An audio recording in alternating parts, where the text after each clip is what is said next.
Bonjour à tous, bienvenue au 139. Pour ceux qui ne connaissent pas brièvement, le 139 c'est un lieu de réflexion, de partage, d'expérimentation autour des thématiques de l'habitat au sens large du terme, de l'entrepreneuriat et de la culture. Et le 139 c'est aussi un lieu dans lequel on retrouve un espace de coworking en accès libre et gratuit, dans lequel on retrouve aussi un incubateur, donc, que nous on appelle la résidence, qui accompagne des porteurs de projets sur les thématiques dont je viens de vous parler. Et puis c'est aussi un lieu dans lequel on organise une programmation, donc le Meetup dans lequel on se trouve aujourd'hui. Une programmation avec des événements ponctuels, mais aussi des événements récurrents, comme les déjeudis. Donc comme le déjeudi d'aujourd'hui. Alors aujourd'hui, c'est un déjeudi un petit peu particulier, déjà parce qu'on est vendredi, donc c'est pas banal, et parce qu'il s'inscrit dans la programmation du festival Sur les épaules des géants, qui a commencé hier et qui durera jusqu'à demain dans toute la ville. C'est la deuxième année que le 139 est partenaire de cet événement. Et l'an dernier, on a parlé nanoparticules, pardon. Et cette année, c'est à la lumière que nous allons nous intéresser, et plus particulièrement la lumière dans le logement. Et pour évoquer ce sujet, nous avons le plaisir d'accueillir Céline Drozd. Céline, vous êtes docteur en architecture, ingénieure de recherche au sein du laboratoire Ambiance, Architecture, Urbanité à l'ENSA Nantes. Bienvenue Céline. Alors je crois que je n'ai pas allumé votre micro, donc il faut appuyer sur le petit. Hop. Voilà, normalement on est bon. Je crois pas que ça va arriver. Si, voilà, c'est bon. Merci. Donc bienvenue. Merci beaucoup. Alors avant d'entrer dans le vif du sujet, est-ce que vous pouvez nous expliquer brièvement quel est votre champ de recherche? Parce qu'il est quand même assez spécifique. Donc, je préfère que ce soit vous qui l'expliquiez. Oui, tout à fait. Moi, je suis architecte de formation initiale et je travaille au laboratoire de recherche de l'école d'architecture de Nantes. Et donc, le laboratoire, qui s'appelle effectivement Ambiance, Architecture, Urbanité, a une grande thématique générale qui est celle des ambiances dans les espaces habités. Alors, par les ambiances, il y a notamment la lumière, la question de la lumière et plus particulièrement pour ce qui me concerne de la lumière naturelle.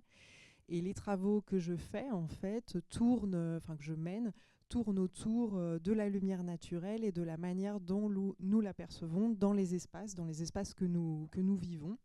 Donc après, autour de ça, ça peut être très large. Je m'intéresse à la fois à la question de la pédagogie des ambiances lumineuses auprès des étudiants architectes.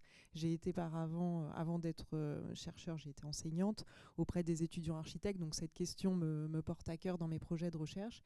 Et puis aussi, effectivement, le deuxième volet dont je vais vous parler aujourd'hui, c'est la question de la lumière dans le logement.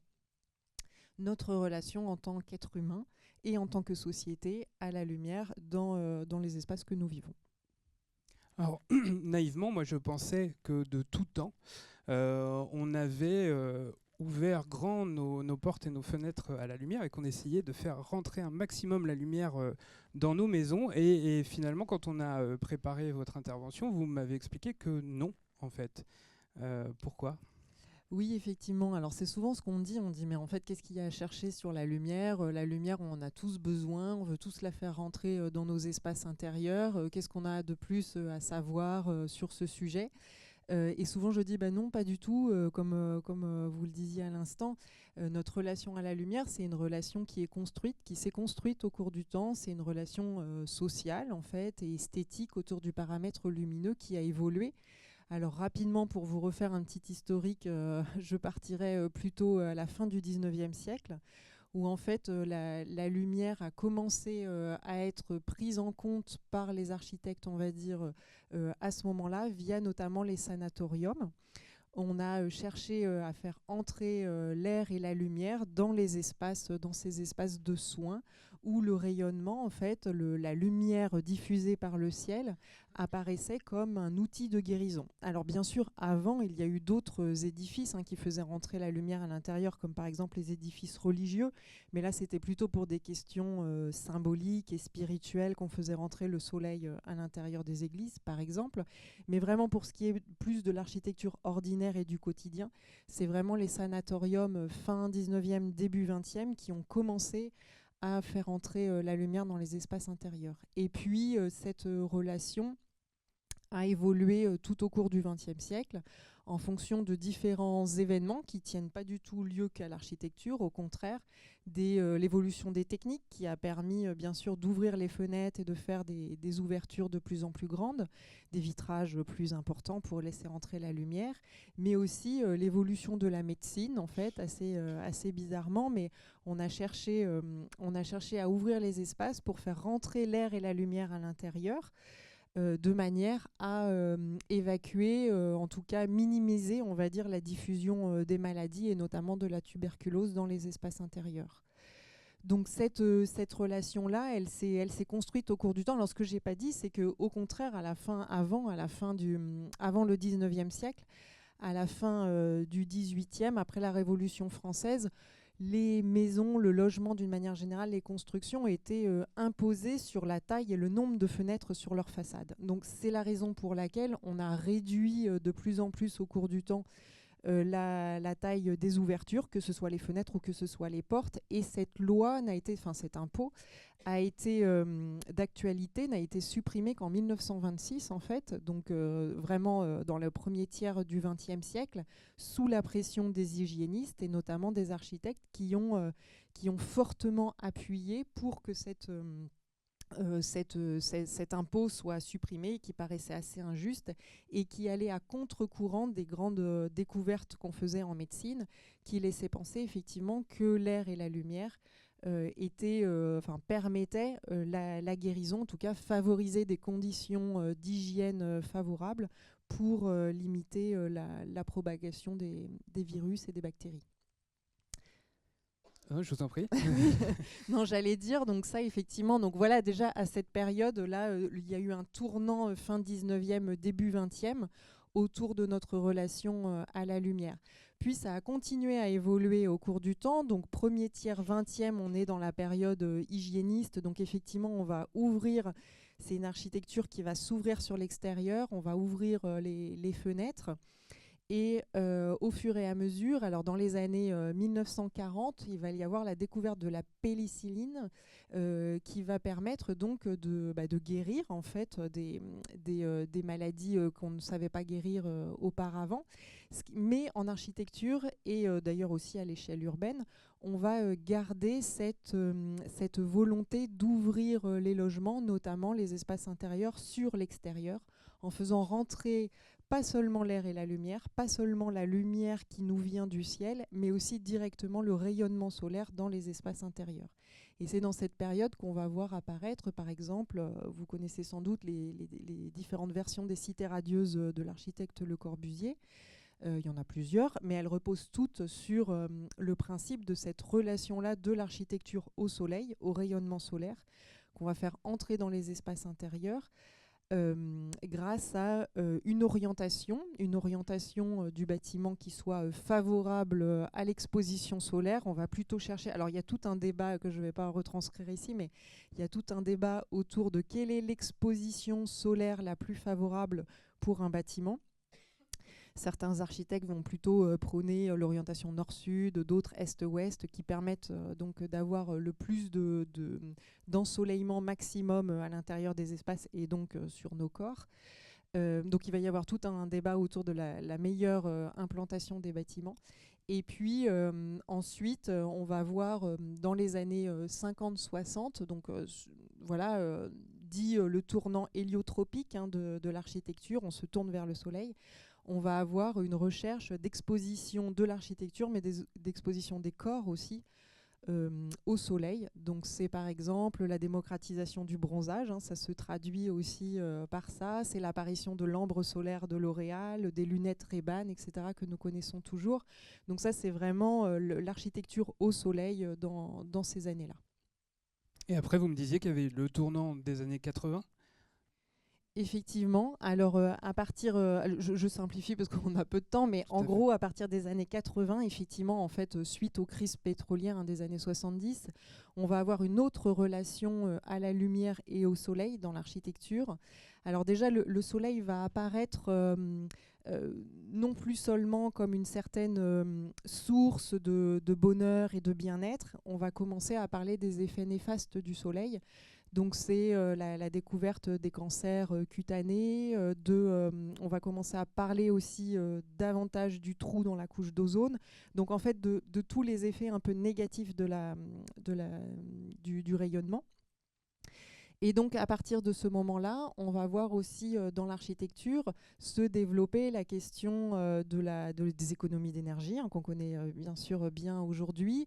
On va appréhender le soleil non plus seulement comme une jouissance, mais aussi comme une ressource. Donc on va chercher à capter le rayonnement solaire via par exemple des serres qui sont exposées côté sud et adossées au logement, pour récupérer de l'énergie et éviter trop de consommation énergétique hivernale.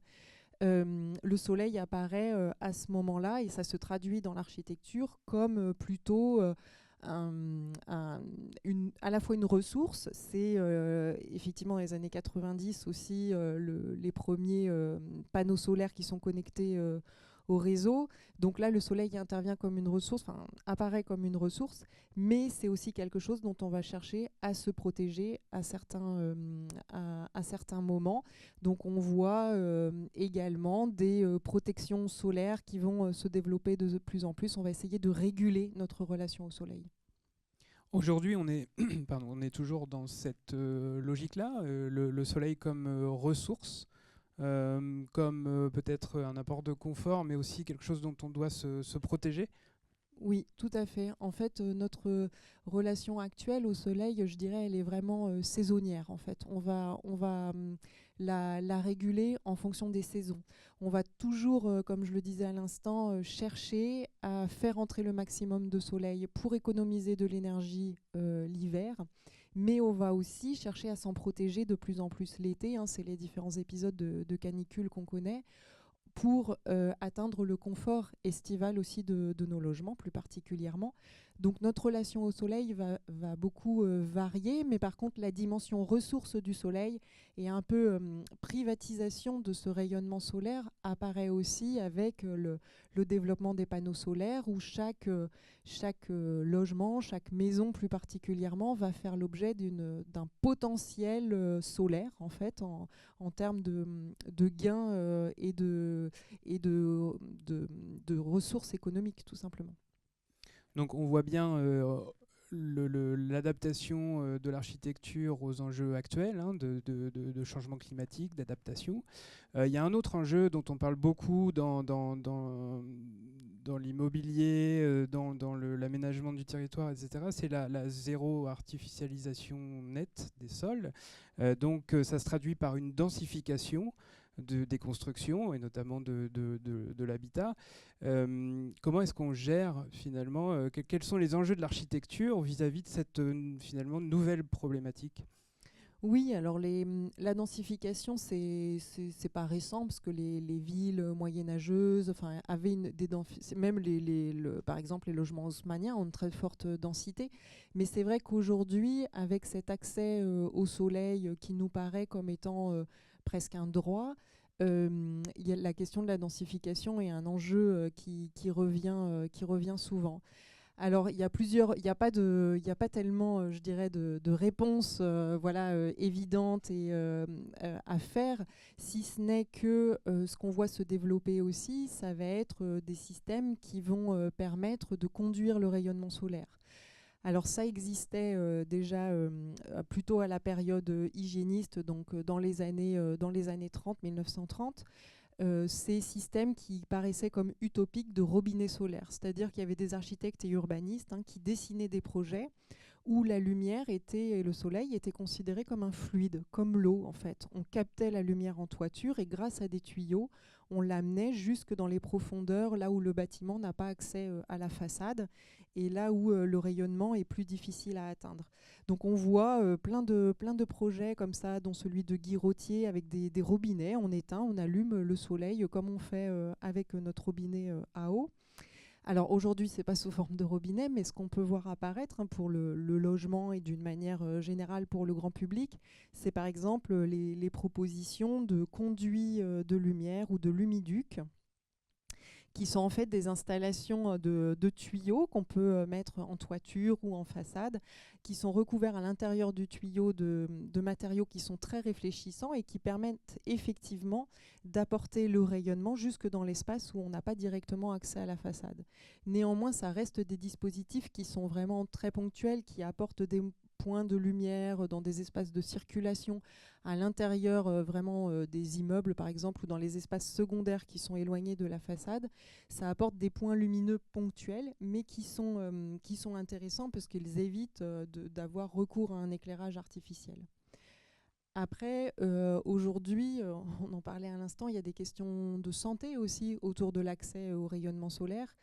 On sait que la lumière naturelle a des bienfaits pour notre corps que l'éclairage artificiel ne sait pas aujourd'hui, en tout cas restituer de manière aussi satisfaisante. Et c'est la raison pour laquelle notre relation à la lumière qui régule donc la production des hormones à l'intérieur de notre corps va avoir des bienfaits sur notre santé aussi. Aujourd'hui, quel est votre diagnostic? C'est peut-être un peu fort, mais voilà, quelles sont pour vous les marges de progression, les axes de progression du point de vue, de votre point de vue de chercheur en architecture? Alors c'est vrai que mes travaux portent plutôt sur des architectures déjà produites et pas tellement sur ce qui est à venir. Néanmoins, ce que je peux observer, c'est que dans la production contemporaine actuelle, on va voir des bâtiments qui sont encore parfois très largement vitrés, ce qui un petit peu comme les années 80 ou 90 où on avait des grands immeubles de bureaux entièrement vitrés. Aujourd'hui, il me paraît qu'ils sont complètement à contre-courant. En fait, on ne peut plus, avec ce qu'on sait actuellement, on ne peut plus faire des grandes façades comme ça entièrement vitrées, quelle que soit l'orientation, sans aucune protection solaire, puisque forcément, on va avoir recours derrière à la climatisation, par exemple. Et même si les vitrages sont plus performants, ça pose question en termes de confort hivernal également. Et puis, donc ça c'est la première chose. Et puis aussi, voilà, dans la production, je voulais revenir sur la production de logements. Ce qui m'interroge toujours, c'est que très souvent, les immeubles sont faits exactement avec les mêmes ouvertures, quelle que soit l'orientation de la façade. Logiquement, en tout cas d'un point de vue uniquement lumière, parce que c'est le sujet sur lequel je focalise, de mon point de vue, les façades ne peuvent pas être identiques, quelle que soit l'orientation. Si on a les logements en rez-de-chaussée, par exemple, ou premier étage, devraient théoriquement, sur le sujet de la lumière, avoir des surfaces de vitrage qui sont beaucoup plus importantes que les logements dans les étages supérieurs, étant donné que la quantité de lumière qu'on reçoit dépend directement de la portion de ciel qu'on voit. Donc plus on voit de ciel et plus on va recevoir de lumière naturelle et donc moins on en reçoit. C'est la raison pour laquelle les logements qui sont situés dans les étages inférieurs devrait sur le critère lumineux, mais il y a plein d'autres critères en conception architecturale, mais en tout cas sur le critère lumineux, les logements dans les étages inférieurs devraient avoir des surfaces de vitrage beaucoup plus importantes et cela devrait se réduire plus on monte dans les espaces, dans les étages. Mais on le voit quasiment jamais. Jamais. On le voit jamais parce que comme je le disais, effectivement, moi, mon sujet est la lumière, donc c'est celui sur lequel je me concentre. Mais évidemment, il y a plein d'autres critères à prendre en compte. Et je pense aussi quand même que nos outils actuels de production, en fait, les méthodes et les outils de représentation qu'utilisent les concepteurs favorisent en fait la duplication des des plans de chaque étage l'un par rapport à l'autre. Voilà, et puis c'est aussi une certaine représentation d'une uniformité peut-être architecturale, un langage architectural qu'on souhaiterait éventuellement pour certains concepteurs uniformes. Et puis, c'est donner l'impression qu'on donne la même chose à tout le monde, quel que soit l'étage où ils habitent, alors que c'est l'inverse, au contraire. En voulant uniformiser les façades, on réduit la quantité de lumière reçue par les étages inférieurs par rapport aux étages supérieurs. Alors, j'aimerais bien qu'on aborde, parce que le temps file, rapidement la question de la lumière artificielle. Et pour ça, j'invite Emmanuel Schilvert à nous rejoindre. Donc, vous êtes délégué régional d'Engie et vous représentez la fondation Engie. Alors c'est pareil, je ne vous ai pas allumé votre micro, j'aurais dû le faire avant. Voilà. Super. Bienvenue. Merci beaucoup, bonjour à toutes et à tous. Alors, on le disait tout à l'heure, ça paraît difficile d'égaler finalement la performance du soleil avec la lumière artificielle. Néanmoins, il y a des situations dans lesquelles on n'a pas le choix. Est-ce que vous pensez aujourd'hui qu'on arrive à avoir une performance égale finalement, ou en tout cas suffisante, de la lumière artificielle par rapport au soleil? Alors, oui, tout à fait. Technologiquement, on a énormément évolué. On a tous connu la terrible ampoule à filament ou le néon, qui n'était quand même pas quelque chose de très agréable au regard et qui est plutôt agressif. Aujourd'hui, on arrive à moduler, on arrive à adapter véritablement la lumière artificielle aux besoins dans le logement et également dans l'entreprise. Et puis surtout, on a des outils de pilotage permanents pour optimiser la consommation énergétique et la consommation énergétique autour de la lumière. Donc effectivement, je dirais oui à votre question, en disant que technologiquement, on a avancé. On a maintenant des LED qui fonctionnent très bien et qui rendent le service nécessaire. Et on arrive après à faire évoluer en fonction du moment de la journée et de l'exposition et de la luminosité extérieure l'intensité qu'on peut mettre dans le produit qu'on utilise. Vous me disiez aussi, quand on s'est parlé un petit peu avant, que finalement l'enjeu de la consommation de cette lumière artificielle allait progressivement devenir prépondérante dans la consommation globale du logement. Parce que vous me disiez que finalement, peu ou prou, la question de la consommation d'énergie pour le chauffage, qui est aujourd'hui la plus grande part de consommation, on allait finir par résoudre, ou en tout cas d'optimiser ce sujet. Mais la lumière, finalement, c'est quelque chose qui, à part l'apparition de la LED qui a fait un bond énorme, c'est un sujet qu'on n'a pas forcément pris à bras-le-corps. Oui, effectivement, vous avez tout dit, donc tout va bien. Désolé. Non, mais l'objectif de diminution des consommations énergétiques passe aujourd'hui essentiellement par le chauffage, puisque c'est la plus grande part de nos consommations énergétiques. Et la question de la lumière artificielle a été un peu mise de côté pendant très longtemps.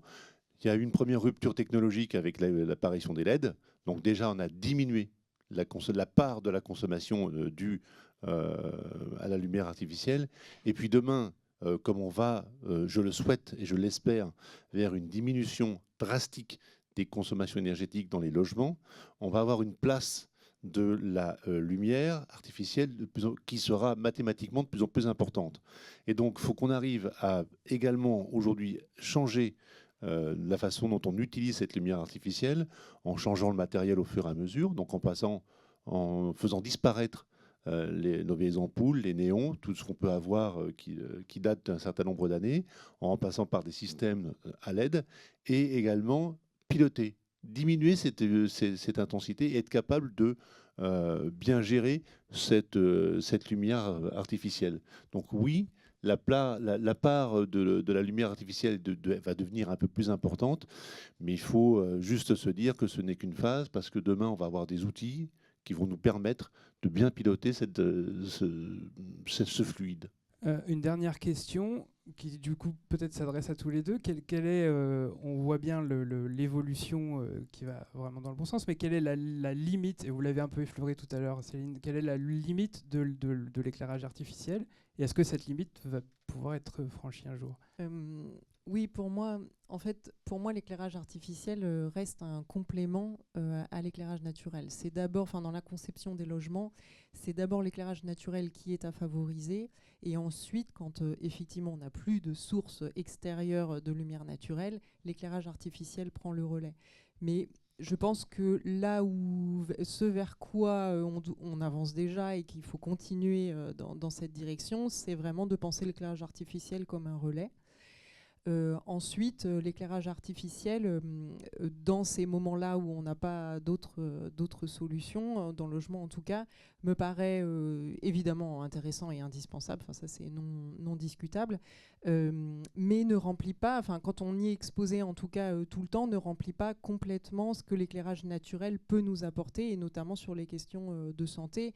Il a été montré, il y a plein d'études qui montrent qu'une exposition prolongée, je ne parle pas juste allumer la lumière le soir chez soi, mais une exposition prolongée à l'éclairage artificiel dérègle notre rythme circadien et nous entraîne vers des troubles saisonniers. Enfin voilà, comme le connaissent les populations des pays nordiques, par exemple, pendant lesquelles, pendant l'hiver, la nuit est très longue. Mais ça reste des situations assez ponctuelles et spécifiques. Mais effectivement, on voit que de plus en plus, on avait fait une recherche aussi sur ce qu'on avait appelé l'éternalité chez soi. En fait, c'est de donner via la lumière artificielle l'impression d'être sous différents types de climats, et notamment donc il y a des dispositifs d'éclairage qui existent et qui reproduisent l'éclairage solaire, donc avec une impression de ciel bleu et un rayonnement solaire et des taches de soleil au sol, et qui reproduisent un climat autre qui n'est pas celui de l'endroit où on habite, et qui sont vraiment très intéressants en termes d'ambiance qu'ils produisent dans des espaces intérieurs qui sont parfois assez éloignés des façades et où il n'y a pas d'accès à la lumière naturelle. Je les mets au défi quand même de concevoir un système qui imite la lumière particulière du Havre, hein. Surtout aujourd'hui. Ce sera un système changeant. C'est ça, évolutif, voilà. C'est comme ça qu'il faut le voir. Non, moi j'avais juste un point sur le sujet de la lumière artificielle. C'est-à-dire qu'il faut privilégier le confort de vie, c'est ce qu'on s'était dit, le confort de vie et les conforts de vue. Vraiment qu'on arrive, peut-être en fonction des endroits dans le logement où on souhaite être, adapter aussi les choix lumineux à notre besoin et à notre envie, à l'usage qu'on donne à la pièce. Et puis, j'élargirai le propos que Madame Droz a eu tout à l'heure, et vous-même, sur la question de l'usage du soleil. Effectivement, qu'on ne faisait pas jusqu'à maintenant avec la vulgarisation des panneaux solaires, mais ça contribuera également, sur des questions peut-être de stockage et d'autoconsommation, à diminuer la part de l'accès au réseau pour les consommations énergétiques de l'ensemble de nos logements. Donc il faut aussi intégrer, vous avez eu raison tout à l'heure de le faire, la question de la lumière, à la fois dans l'usage qu'on peut en faire, mais dans le bénéfice qu'on peut en retirer à travers de la production électrique qu'on peut maintenant stocker ou reverser sur le réseau de distribution. Merci beaucoup à tous les deux. Est-ce que vous avez des questions? Ouais, on en a plusieurs. Oui, je voulais m'adresser à Madame Droz concernant l'architecture du Havre, en particulier celle de Perret, évidemment. Quelle a été donc son approche en construisant les logements au Havre, à Amiens et d'autres bâtiments industriels? Alors, je ne connais pas bien l'architecture de Perret exactement au Havre parce que je ne l'ai pas étudiée, mais en tout cas, ce que je sais, c'est que Perret a respecté, on va dire, c'est inscrit dans la filiation de l'architecture moderne des années de reconstruction, pour lesquelles, effectivement, l'exposition solaire était vraiment très, très importante et très étudiée, plus à l'échelle de la ville qu'à l'échelle architecturale. C'est-à-dire que ce qui était vraiment étudié de près, c'est l'implantation des bâtiments et les uns par rapport aux autres. Que les ombres portées en fait d'un bâtiment gênent à minima, on va dire, sur ces bâtiments voisins. Et donc le fait d'avoir une faible emprise au sol, de faible hauteur aussi, Et puis, j'allais dire, la toiture terrasse, voilà aussi, sont en fait des éléments de l'architecture moderne qui étaient théorisés pour voilà, favoriser le plus possible d'exposition solaire pour tous. A priori, lui, ce qu'il recherchait surtout, c'était, compte tenu de ce que la population venait de vivre, de redonner aussi un cadre de vie social, si on peut utiliser ce terme-là, quoi. Il est allé même, que l'architecture devait aussi être à ce service-là. Donc le principe des cours intérieures, au niveau des différents immeubles, des grandes ouvertures. Alors, il théorisait certainement pas encore comme vous pouvez théoriser aujourd'hui, mais manifestement, il sentait, quoi. Bon, parce qu'il n'était pas architecte non plus au départ, quoi. Mais oui, bien sûr. Moi, je fais toujours mon angle de vue, celui sur la lumière. Donc, mais effectivement, bien sûr. Et ça, c'était très écrit, en fait. Les architectes modernes et Le Corbusier, un peu en tête, avaient écrit la charte d'Athènes qui mettait à plat tous les grands principes de l'architecture moderne que Auguste Perret a plutôt suivi dans les grandes lignes, en tout cas. Ouais. J'avais une précision peut-être sur ce qui vient d'être dit, une remarque et puis une question. La précision sur ce qui vient d'être dit, il y a aussi quelque chose quand même qui est très important dans l'architecture Perret par rapport à la lumière, c'est les fenêtres toute hauteur. Et donc ça, c'est quand même très très spécifique de l'architecture Perret et c'est pas systématique chez Le Corbusier. Mais en tout cas, le fait d'avoir ces fenêtres toute hauteur amène de fait une surface vitrée plus importante et une entrée de lumière plus importante, y compris de la lumière au sol. Et il y a moins cet effet un peu de triangle noir qu'on peut retrouver en bas des... Oui, justement sur ça, non mais parce que c'est très intéressant. Le Corbusier, c'était plutôt la fenêtre en bandeau, donc les fenêtres horizontales, alors que Perret, on a des fenêtres plus classiques, on va dire à la française, comme on dit, donc verticales. Effectivement, alors ça crée des ambiances lumineuses. En termes de quantité de lumière, en fait, on va être à surface égale, on va être sur les mêmes apports de quantité de lumière à l'intérieur des espaces. Par contre, ce qui va changer, c'est la répartition lumineuse à l'intérieur des espaces.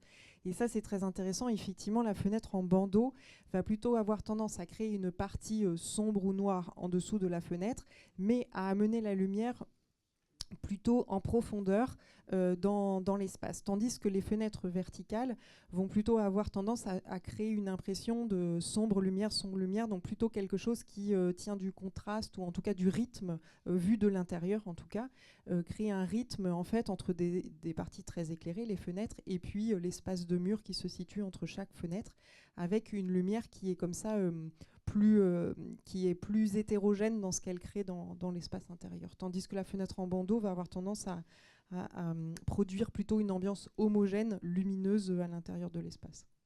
Pour avoir vécu les deux, je trouve que la fenêtre verticale a quand même beaucoup d'avantages. Et en plus, elle s'ouvre.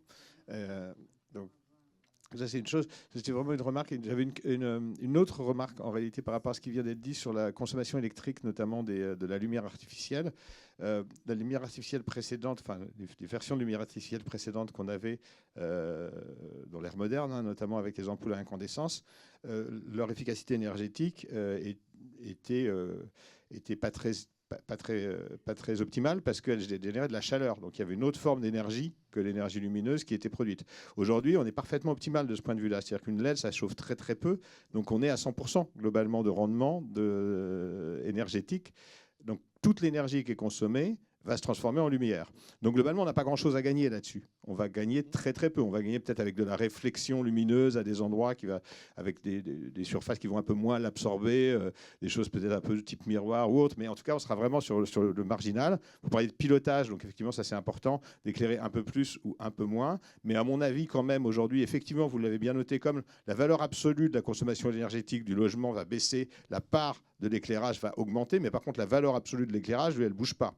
Et c'est assez peu probable qu'elle bouge de manière forte, j'imagine, dans les années qui viennent. Je voulais peut-être déjà peut-être un élément de réponse là-dessus. Oui, alors après, si on se cantonne, je suis tout à fait d'accord avec vous, si on se limite au logement même, si on multiplie, aujourd'hui en France, on a 36 millions de points de livraison en électricité.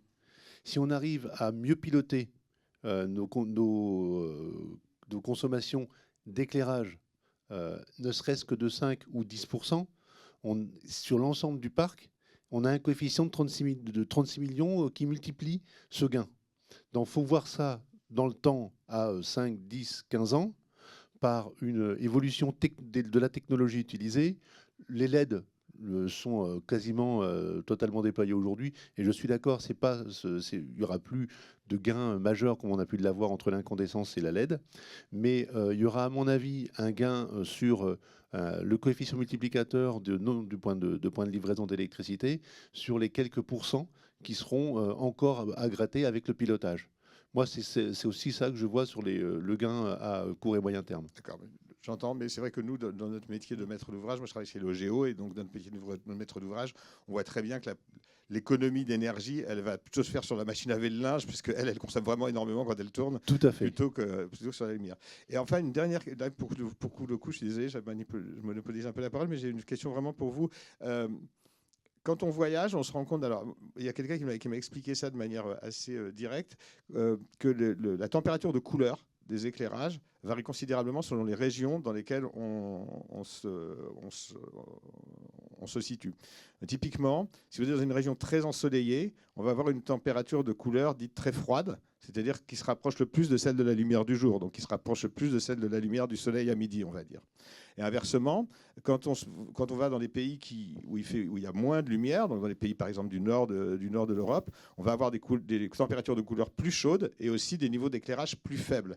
Alors est-ce que vous, dans vos recherches, c'est quelque chose que vous considérez? Est-ce que vous faites un lien température de couleur, intensité de l'éclairage et région géographique? Oui, non, mais vous avez tout à fait raison. En fait, on va avoir des caractéristiques lumineuses, parce qu'on parle beaucoup de quantité de lumière dans les consommations énergétiques, etc. On parle beaucoup de quantité, et je trouve ça très intéressant de parler de qualité lumineuse aussi, et notamment la coloration de la lumière, la couleur de la lumière, la température de couleur sont des indicateurs. L'indice de rendu de couleur aussi sont des indicateurs qui sont plutôt sur la qualité lumineuse.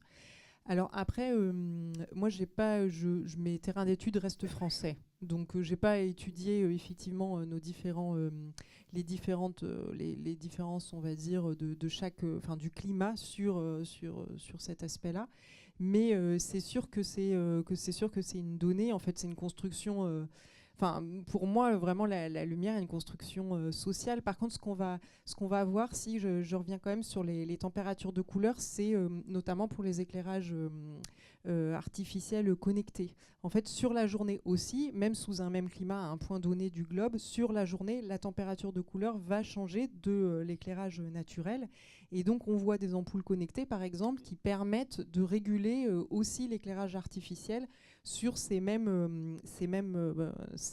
paramètre-là de rendu de couleur, et de favoriser. Donc, alors soit on suit la course solaire si on le souhaite, soit éventuellement on se crée des ambiances lumineuses avec une qualité de lumière particulière pour favoriser un certain usage. Des temps de concentration, ou au contraire une lumière qui va plutôt stimuler, etc. Donc ça, c'est des choses qu'on voit apparaître chez plusieurs fabricants d'éclairage artificiel. Est-ce qu'il y a une autre question ?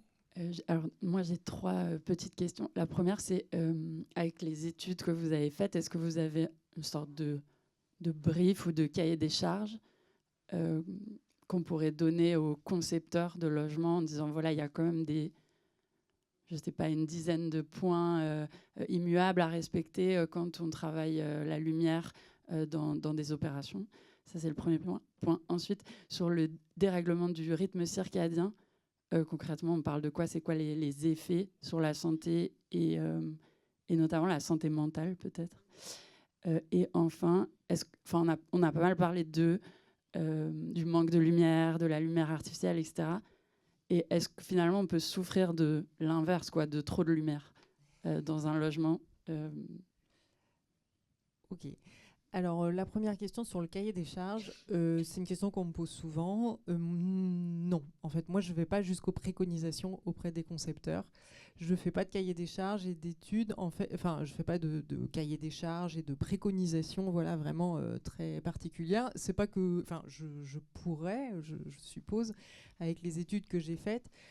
C'est plus qu'à chaque fois, on a des terrains d'enquête, des logements, des habitats qui sont très particuliers et qu'en fait, je pense qu'il y a des grandes... effectivement, il y a des grandes règles, mais qu'il n'y a pas une situation parfaite qui soit comme ça théorique. Pour moi, c'est vraiment chaque projet à l'emplacement où il est, surtout dans des villes denses, très complexes, avec des environnements bâtis proches. En fait, il faut voir à cet endroit-là, très précisément, quelles sont les contraintes pour pouvoir les adapter et faire un projet qui y réponde, en fait. Donc, c'est vraiment du in situ, mais à toute petite échelle, à l'échelle de la parcelle où le bâtiment est construit. Voilà. Sur la question ensuite, c'était sur le dérèglement du cycle circadien. Là, en fait, je parle des hormones tout au long de la journée. On ne s'en rend pas compte, mais en fonction de la course solaire, on a une production d'hormones qui règlent notre rythme. Et pour les gens, par exemple, qui travaillent la nuit, ou en tout cas qui sont souvent dans des environnements fermés sous un éclairage artificiel, on observe qu'il y a un dérèglement de cette production d'hormones qui fait que, par exemple, ils vont avoir l'hormone de l'endormissement qui est à des horaires complètement décalés par rapport au soleil. Et ça entraîne effectivement, alors je ne suis pas une spécialiste, je ne suis pas médecin, mais on a montré que ça entraîne qu'est-ce que je voulais dire, des dépressions saisonnières, voilà, qui sont assez néfastes effectivement pour la santé mentale. Et il y a aussi des études qui montrent que ça peut être à l'origine de certaines formes de cancer. Après, je ne connais pas le détail de ça, mais en tout cas, effectivement, pour notre corps et pour notre rythme biologique, c'est assez contre-productif. Ce qui peut se comprendre, hein, en effet, c'est de la même manière que tout simplement pour voir, notre œil est fait pour un éclairage solaire, un éclairage naturel et non artificiel. Et on peine beaucoup plus, les effets de fatigue, de maux de tête, etc.